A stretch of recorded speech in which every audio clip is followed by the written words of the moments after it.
Today's sponsor of the Vision Quest podcast is 920 Hat Company. Leather patch hats are in, and 920 Hat Company is here to hook you up with your very own custom hat. All patches are lasered on top-grade genuine leather and on popular brand hats like Richardson and FlexFit. Whether you're looking to show off your business or want a one-of-a-kind hat for yourself, 920 Hat Company can do it all. All the hats are handcrafted right in the Fox Valley, but worn across America. With over 500 hats in stock, they guarantee fast turnaround times. Honestly, Liam, looking at these hats, solid, right? Yeah, they're pretty. I like them. I like that patch itself. Oh, yeah. I mean, one-of-a-kind stuff. I know his name's Trevor. He does great work. He's actually gotten I think we got a knit hat coming. I think so, yeah. Yeah, we got that coming. So we're really excited to have these guys on board as a sponsor. So get down to check them out on Facebook. I believe they're on Instagram. Check them out, man. They got the best hats, I think, in the Fox Valley, if not in the state. Yes, sir. Yes, sir. So get down to 920 Hat Company on social media and check them out. All right, everyone. As you can hear, Kylie probably can't hear it, but as you can hear, we got the new music starting out, courtesy of Jason Winans. Appreciate it, man. But we are today with Kylie Welker here on the Vision Quest podcast. I appreciate you joining me. Yeah, thanks for having me. How you doing? Good, how are you? Good. Sounds like you had a busy morning. Sounds like you're kind of working through the morning, getting into the afternoon here. So again, much appreciated. So I've known you for a little while. You're from Wisconsin. I've seen you wrestle when you were little. We go down to ringers and all that other stuff and see you rolling around. You're from Wisconsin. Your roots are here. Exactly where are you from? I'm from Waterford area. Okay. Just south of Milwaukee. So that's where I grew up. And okay. Yeah. Right on. So you're how old right now? And you're 20. No, you're not 20. You're 19. I just turned 19. 19. Yeah. That's right. Okay. So 19. So what age did you start wrestling, Kylie? I got into it when I was 4, so pretty young. That is pretty young. So were you doing full practices? I remember we started Liam that young, but we did a half a practice, let him roll around, then took him home. I don't really remember exactly. I know I got into it because my older brother, because my dad would take him to practice, so I would kind of just tag along. Yeah. But I know I started off I think at the kids club, and then at our high school, and then we went to West Dallas for a while, and then things after West Dallas, we went. That's when I started going to higher level, which is now known as ringers. So yeah. Been a little bit of all over the place, but I've been at ringer since I was I like to call it higher level because that's why I grew up in it. But I've been since I was 7 or 8. So yeah, you can call higher level. That's the BAM location. Yeah, that is the BAM location. Yeah. So when you started out, I mean, what was your kind of your idea as soon as you wrestled? Were you in love instantly? Was it something that maybe you're one season, you're I don't know if I want to do this anymore. After 1 year or something, you didn't want to do it. How was it for you? Did you take to it right away? I would say, I was very athletic when I was young because I was in gymnastics. I started gymnastics when I was 2 years old. Nice. Super athletic. I kind of did it in the winter because, gymnastics was kind of like a spring sport, I think. I don't really remember, but, I don't know, but I know I had some pretty good success right off the bat because I was just a mean kid. Yeah, I was just blow through people, and that's all you have to really do at that age. So yeah, I know I was pretty good from the start and just kind of had that natural feel. But yeah. I know there's a point in my life where gymnastics started picking up and wrestling was also picking up. I think I was 10 at the time. Yeah, and I was doing 4-hour practices 4 days a week with gymnastics, and then turning around and doing however much with wrestling. So wow. And then I wanted to add in tackle football. I just wanted to play tackle football for some. Throw out one more on top of that. Yeah. So my dad made me choose. He's like, I'm not going to let you do all 3 because you're too busy. Yeah. So I was like, all right, I'm going to quit wrestling. And my dad said, absolutely not. So,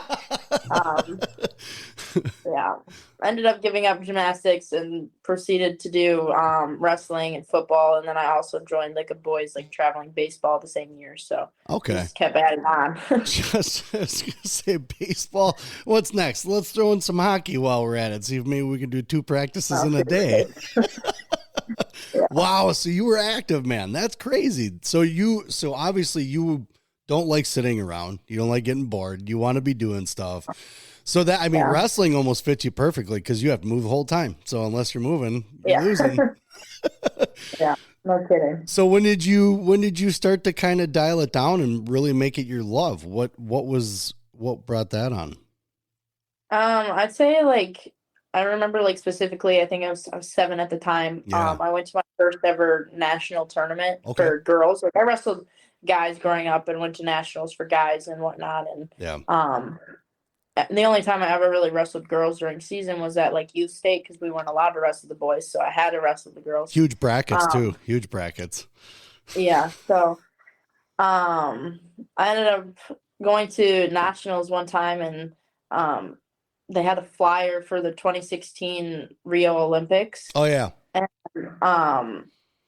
it was like so dramatic. Like the door like opened. I was at this tournament and it literally blew. Like all the flyers like blew onto me and my friend. And so I picked one up. I was like, oh, I didn't even know like girls could wrestle in the Olympics. And then I was like, oh yeah, like I'm gonna go for the like 2024. And so ever since like 7 years old, like I set my goals to be like an Olympic champ. So right from there, I kind of started dialing in, and then kind of just took off from there. So nice. So I mean I think a lot of the I guess what's more elite athletes, elite wrestlers. That's kind of how it sounds like it's such a big dream, but like watching a lot of what you did, like you're starting to make it a reality. You climbed that ladder and watching it. We'll get into that in a little bit, but when you started practicing and going harder, were you finding yourself really starting to catch up with some of the boys? Because I do notice that, I mean, Liam had a hard time for a long time with some girls. It's just a different way of wrestling. Were you finding yourself with a lot of success against the boys, or were you kind of a part of that? It's a struggle and I'm loving the struggle, and that's what kind of got you more and more into it? I would say I was pretty successful against the boys. Like I'd win all the youth tournaments up until probably there was a few kids here and there where I used to like butt heads with, like Matthew Bianchi and Tyler Gable or Goble, however you say his name. Yeah, Gable. Yep. I grew up wrestling those two a lot, and those I always butt heads with. But everyone else, it was not terrible. No. Until they started hitting puberty, so like 8th grade. Then I had a bunch of injuries, so probably up until 7th grade, I wrestled the boys and had some pretty decent success against them. So I never really struggled too toughly because I grew up in a room with all boys. So sure. What's the earliest match you remember? What's the first match you remember ever wrestling? I don't really know. I know I have this like distinct memory from like my first ever girls tournament. Yeah.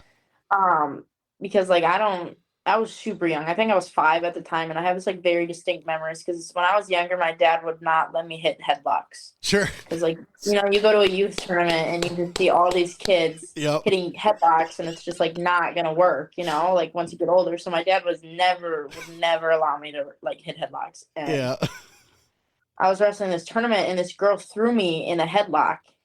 Damn it. And I got up and I looked at my dad, and then I went after her and just launched her in a headlock and pinned her. And I remember like after the match was over, I won the match, but I walked off the mat like bawling my eyes out because I was so mad that I hit a headlock, because I was so upset that I hit a headlock. So that was probably like one of my like earliest memories, but that's a good one. I don't really know. Yeah, that's a good one. I totally appreciate your dad pushing that forte of no headlocks. I really appreciate that. He pushes a lot of things, but it all makes you better in the end. So you have a good support system. I mean, you have 5 siblings, correct? Mm-hmm. And then your dad has been taking, I mean, the reins with this wrestling thing. Sounds like has really been a pusher for you. So has he been kind of like your rock as far as wrestling goes? Is that the dude that's always been in your corner? Yeah, 110%. He's coached me since I was little, and he put, he was very specific with people that he put in my life within like the wrestling world, and that's why I worked with Coach Oli for so long, because like he saw such great, like, I guess, attributes in him or whatever. So he runs a mean room, man. He's got a good room. I love Coach Oli. I remember we were down. I think we had a son on our team down in Iowa, and we actually beat Barn Boys with the Cassiopes on it. And we beat that team to win the tournament, and just went over by Oli. He's like, "We got it, baby. We're coming home with it." But yeah, he's a good dude. So knowing that your dad in wrestling, did he have experience in the sport at all, or is it just something that he kind of knew people in the area that were in it and just went into it? Yeah, he didn't do wrestling himself. Okay. I don't honestly know. Like, I know he has a lot of connections through like work and whatnot. Sure. And I don't know. Just like growing up in the area, you have connections. So I don't really know how I got into it or how he got into it or whatnot. I was so young. And your siblings starting to wrestle, or are they in wrestling? My older brother still wrestles. He's at Oshkosh, and then my 2 younger brothers used to wrestle. They quit. And now they play basketball. So don't get me started on that. Yeah. And then my younger sisters, they just turned 8, and one of them wrestled for a little bit, but she's kind of a wimp, and she's like, I don't want to get hurt. So, well, valid. I mean, I'll just me and my brother left. Yeah, that's all right. At least they're active. I mean, at least they're doing stuff. That's what matters. I know you said another guy that I know his son switched from wrestling to swimming. I was like, all right, good job. Cool, man. He's active. I got you. But so when you started getting up towards more like the middle school area, was that when things started to really pick up, when you're like, yes, this is good, that like I'm doing really well, I'm really confident what I'm doing? And was that really starting to spur a lot of more of, because I remember you winning some really, like, did you win Tulsa? In the girls division. Yeah. I don't care. It's still Tulsa, it still matters. But so, because I remember that stuff. And then as you got older, what was your vision for high school? Because this is where we kind of go off into the kind of the Lucas Stelt area, where, because you guys don't have freestyle, in Wisconsin. Yeah. So what was the decision there? Yeah. So my freshman year, I was still battling some injuries, trying to get back. Decided to actually go to high school that year, and I trained with the guys team. I didn't wrestle on the guys team, but I trained with them. Yeah. And then on top of training at a higher level. So that was kind of what my freshman year looked like. And then I had a really successful spring season. I made the world team my first time, and then got a bronze medal at Worlds. And the OTC kind of like recruited me as like an EAP girl, like EAP, like their program, like the development group at the Olympic Center. Yeah. And so my sophomore year, I moved out to the OTC and trained there for 9 months ish. Okay. But then COVID kind of shut that down. Yeah. And then I moved back home, and I did online school the rest of my junior and senior years through Waterford, and I graduated early. Okay. So I could, because when I was at the Olympic trials, I was doing my online school, and I remember taking finals the same week as trials, and I was like, this is stupid. Like, I don't want to have to do this next year. So then I graduated early so that I could focus on the springtime and whatnot. So that was kind of what that looked like. And then I started training with Nazar's kind of like right after COVID like calmed down. And so I was training. I noticed that. Yeah. I was training with Nazar and then training with Oli. So those were kind of like my 2 main locations. And then I got injured again after my really good season. And then I started lifting at this really good gym in Lake Geneva called ETS now. So it's like all over the place, but yeah. That's what it takes. I mean, we're everywhere with Liam. I mean, we take him, he works with Ben, but then he's up here too, working with Dewey and stuff with AWA and everything like that. But so when that's an interesting thing. And that's kind of, a lot of the girls have asked if I was ever going to have a girl on, because they want to know about what's the how come they don't want to wrestle high school, things like that. Obviously there's no freestyle, but even if there's freestyle in the area for you to train with, but then at the same point, if you're going to go to college, you can't just have that. You have to have all around. So what was the decision-making process with, like, I mean, you had to talk to your dad, things like that. Like, what were you weighing out when you were making that decision to go out there? Because it's different. It's not, it's not just, hey, I'm signing up for school and I'm going to go do this. Because you guys, is it all online or do they have classrooms? Like, how do you make that decision of what's going on? Yeah, I mean, it's definitely not an easy decision whatsoever. I mean, you're kind of giving away the normalness in life to, pursue your dreams. So it's definitely a lot, but, like my dad had very tightly screwed on head. So he knew what was right for me. And it's good. I just had to follow along, Yeah. But I mean, honestly, like you have to weigh out like what matters to you most in life and what matters to you more, your goals and your dreams, or like having that normalcy. And it's hard because I mean, like in high school, like growing up, like everyone wrestled folk style. Everyone around you is all folk style. That's all it is. The training. So I had to find partners, and I'd wrestle folk style practices, but I'd modify it in the practices to make it freestyle. And my partners knew this. I'm like, hey, if we're going to wrestle live, like we're going to stay on our feet unless you want to train freestyle, because I'm not wrestling folk style. Yeah. So that's just kind of how it's just got to be communicated. Just got to find good partners and whatnot. And sure. That's just how I went about. I took it day by day and kind of figured my way out through the whole process. So yeah, because that can be difficult. I mean, just finding partners that number one have the time to train, at the same time you do. But like you said, you have to modify a lot of things for how you how you want to work out. So with that being said, so that I mean, to me as an athlete, that would be an easy decision because everybody's there. In Colorado, you can. But now you're moving away from your family. It's not like you weren't kind of going to college, but you're moving away. But then you have this different schedule. So was it like 2 hours school and then it was 2 hours of training? How did that go out there? Yeah, no, the OTC was definitely hard, especially I moved out there when I was 15. So I was young. I was really young. And moving away from my family, I was pretty mature growing up, I act old for my age, whatnot. Sure. So, I mean, going out there wasn't like it was a big deal, but, I was mature enough to handle it in a sense where I could be away from my family for that long. Yeah. But we'd have practice at 9, I think. Yep. It's been a while since I've been out there, but 9 in the morning. It's like normally like a 2-hour practice, and then we do another evening, either another mat practice or another like a lift. Okay. So and then we'd have Sundays and Wednesdays we'd have like yoga or like open mat. So okay. Wednesdays and Sundays were kind of like our like lighter days, and then the rest of the week was kind of like hammering down. So that's kind of what that looked like. And then in between, so the school I went to, it was like interesting school. Yeah.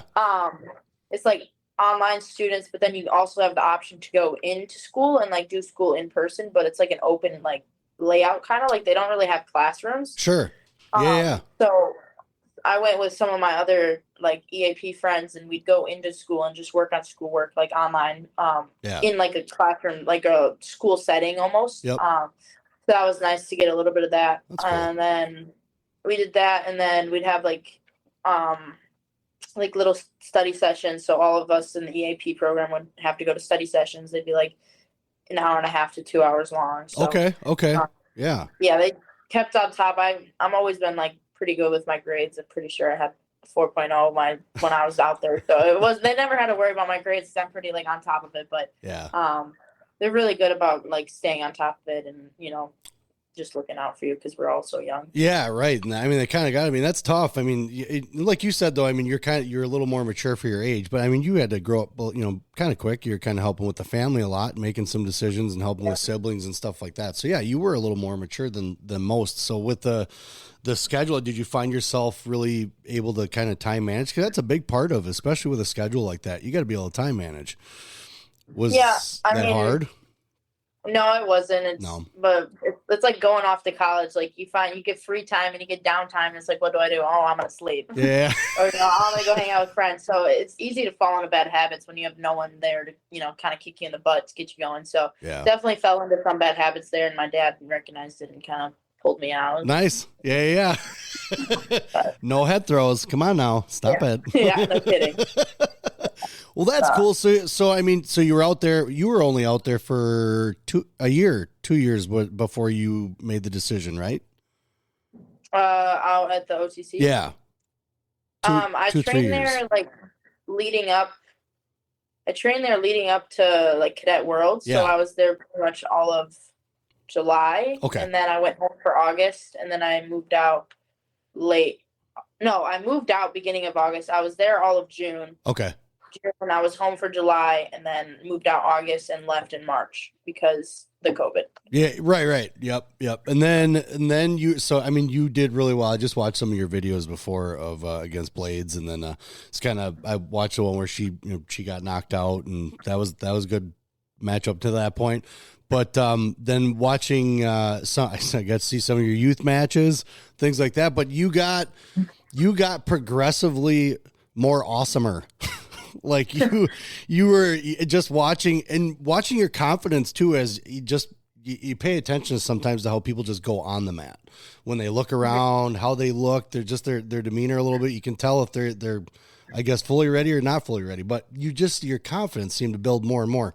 Where were you as far as, I mean, do you always have a game plan going into matches? Do you always try to, I'm going to start with this, and we all know that things change as you start moving, things like that. But do you try to have some type of a game plan going into each match, especially at that level?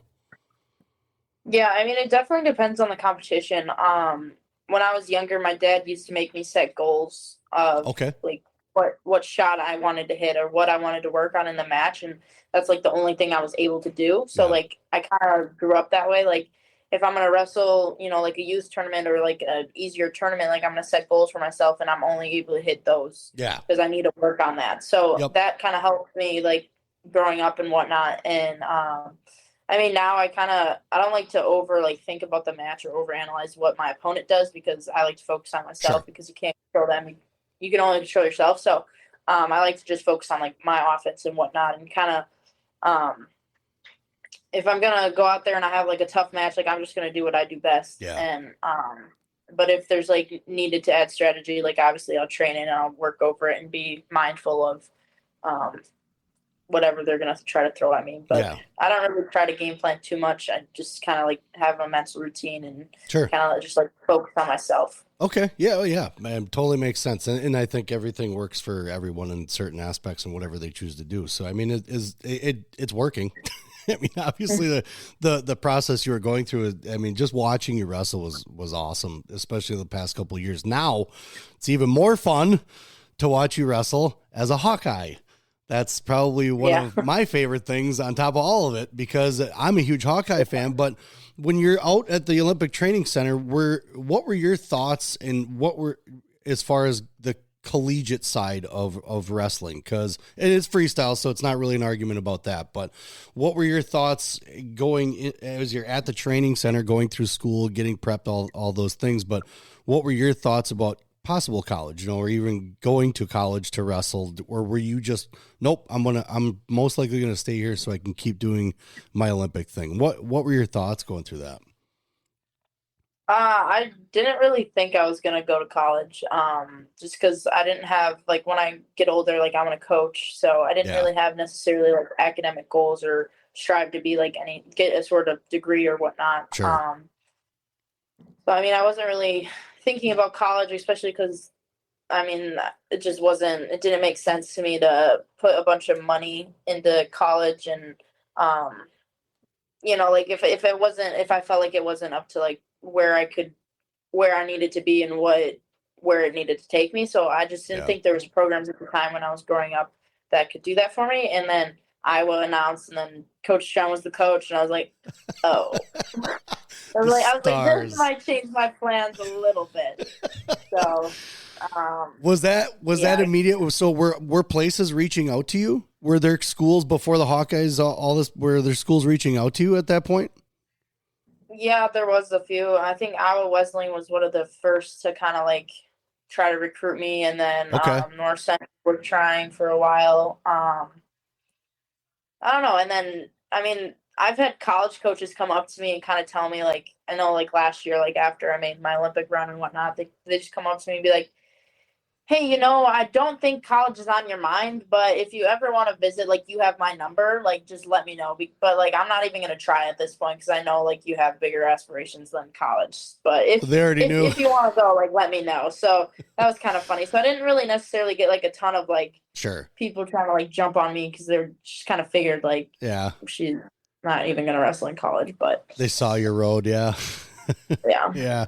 Well, either way, they're paying attention. I mean, that's even better, just knowing that option's out there. But then, like you said, the stars aligned and the Hawkeyes open, got their program going with a great coach on top of that. I was there the night they announced her. And, man, the team you have as well. Yeah. Yeah. So like watching as they signed you, and like Liam and I were like jumping out of our seats as soon as we heard you were signing with Iowa. We were freaking out. We're like, yes, but we also know that Ole also likes Iowa too as well, right?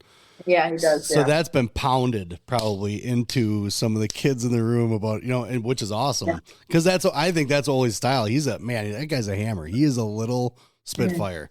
So yeah. What was the process for someone? So I'm sure it's the same as it is boys, girls, but what was the process like for you going through that, talking to a college coach and I know you said you didn't have a ton at the, going through it, but what was that like? Just even going to the Hawkeyes, talking to those guys, that had to have been a pretty big deal for you.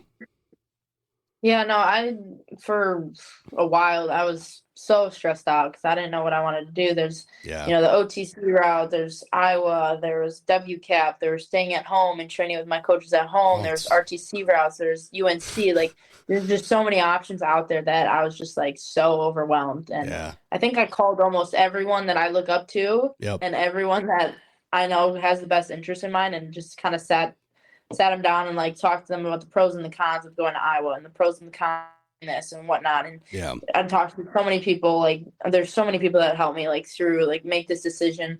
I know I called like Adeline Gray, I called Jordan Burroughs, I called Jordan Burroughs' wife, like I called Coleman Scott. Like there's just so many people that I reached out to and just like talked to and like kind of like weighed out the decisions and whatnot. And a lot of them, told me like Iowa, like get a degree. Like it's not only going to be good for you as a wrestler, but it'll be good for you as a human. You'll kind of figure out who you are and whatnot. And so there's just a lot going into the decision. And then I was still like kind of unsure. And, one night I'm like, yep, I'm doing this. And then the next I'd be like, nope, I'm going to do this. And then I just like was all over the place and I was like so set. And then like my dad and I would talk a little bit and I was like so set on something else. And it's just like, so finally I took a visit out here, and it was the Penn State versus Iowa duel last year. And I've never been to an Iowa duel. And so that just won me over right there. I was like, okay, I'm sold.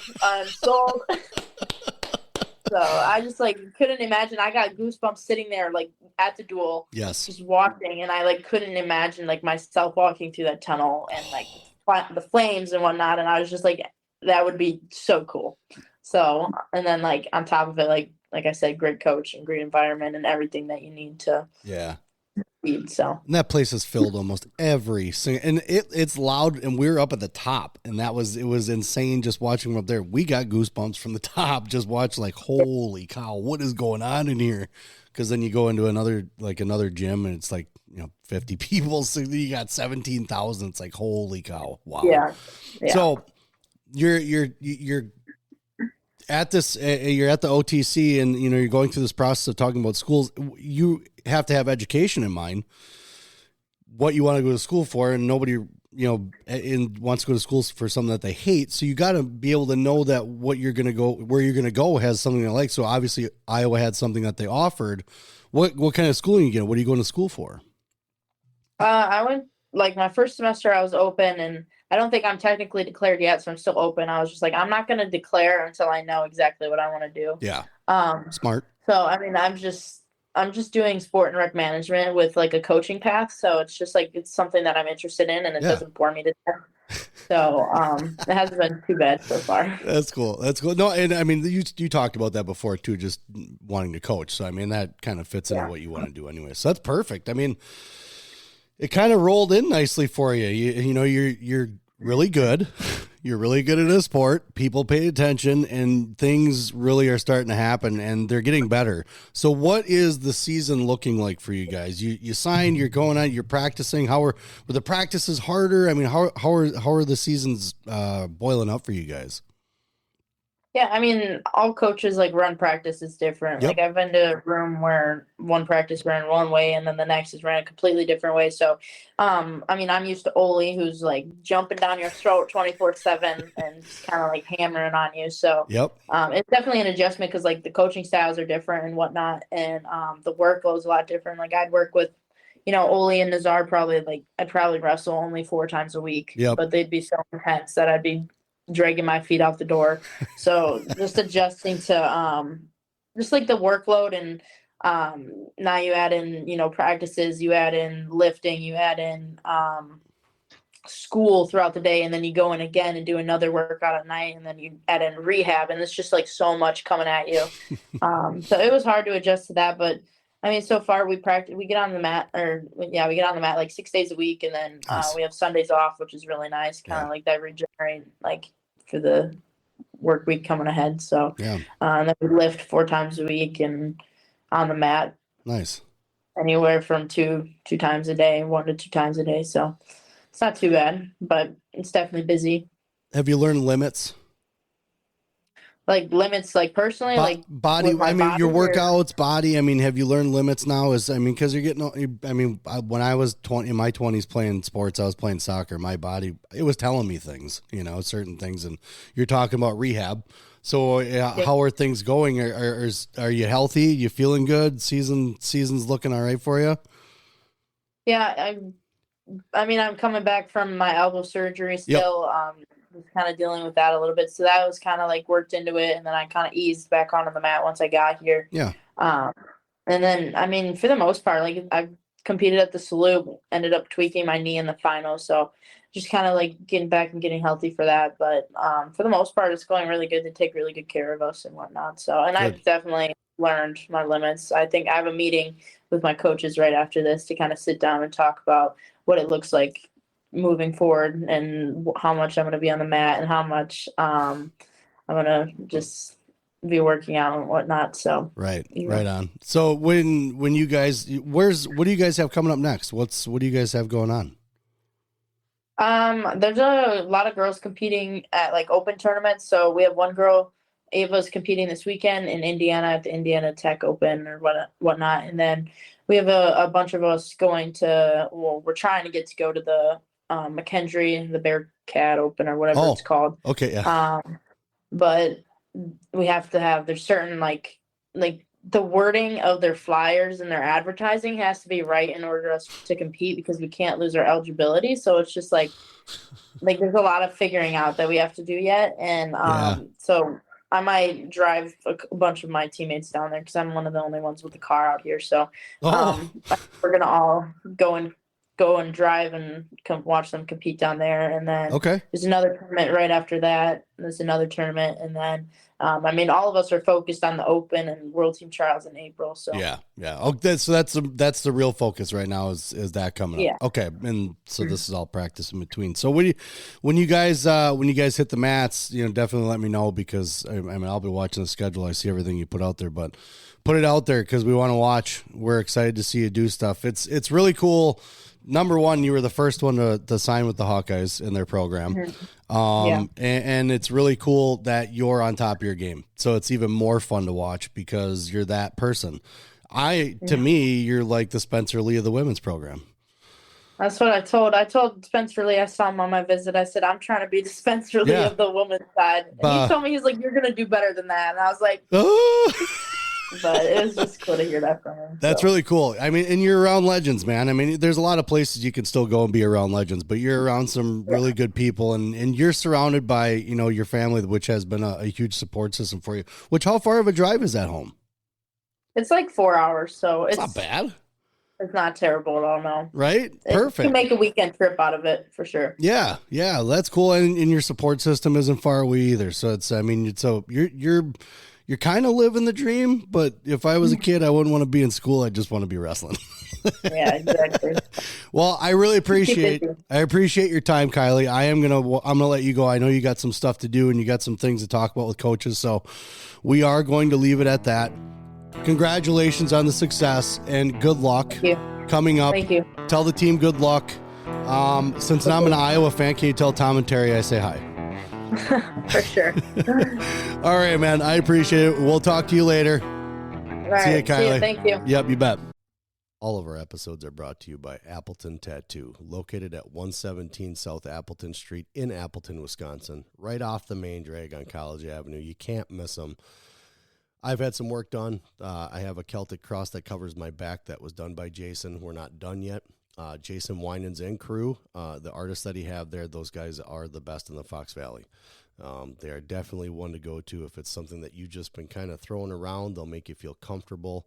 It's a very clean environment, very nice crew, and very willing to get done whatever you need done when you need it done. You can message them on Facebook. I know they're on Facebook. You can give them a call at 920-604-8289 and get in touch with Jason Winans and crew at Appleton Tattoo, located again in Appleton, Wisconsin at 117 South Appleton Street, right in Appleton. Very flexible hours, great crew, clean environment again. I would not send you anywhere else except for these guys. Appleton Tattoo.